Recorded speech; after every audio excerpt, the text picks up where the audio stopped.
খুনি হাসিনা যা করেছে তার নির্মম পরিণতি তার হয়েছে। এর চেয়ে লজ্জাজনক বিদায় বাংলাদেশের ইতিহাসে এর আগে কোনোদিন কোন প্রধানমন্ত্রী হয়নি, আগামীর বাংলাদেশও হবে না।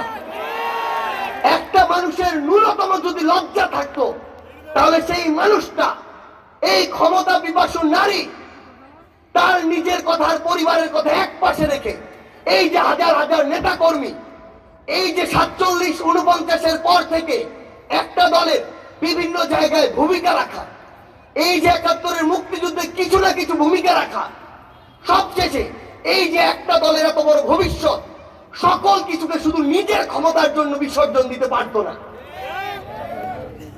সে কারণে সৃষ্টিকর্তার পক্ষ থেকে তার এমন এক পরিণতি হয়েছে, তার যদি বিন্দু মাত্র লজ্জা থাকে সে মরণের পূর্বেই বাংলাদেশে কোনোদিন পা রাখবে না। কিন্তু আমরা আমাদের জায়গা থেকেও ওই খুনি হাসিনার এই বাংলাদেশে ফাঁসির মঞ্চে দেখতে চাই। যেই হাসিনা তার পরিবারের সদস্যদের হত্যার কথা সামনে রেখে মানুষদেরকে, অনেক অপরাধী হোক কিংবা নিরপরাধ মানুষকে ফাঁসির মঞ্চে ঝুলিয়েছে, অসংখ্য মানুষকে, অসংখ্য আলেমকে বছরের পর বছর ধরে জেলখানায় বন্দী করে রেখেছে, সেই খুনি হাসিনা যখন 2000 মানুষকে এভাবে নির্মম ভাবে খুন করে, তার ফাঁসি এই বাংলাদেশে হওয়া উচিত কিনা?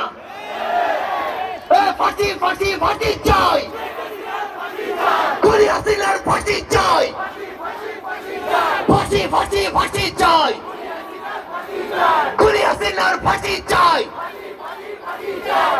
1204 সালে এই বাংলাদেশে, তখন তো বাংলা ছিল, বাংলাদেশ ছিল না। 1204 সালে, আজকে থেকে প্রায় 820 বছর পূর্বে এমন লজ্জাজনক পরিণতি এবং পলায়নের ঘটনা ঘটেছিল। তখন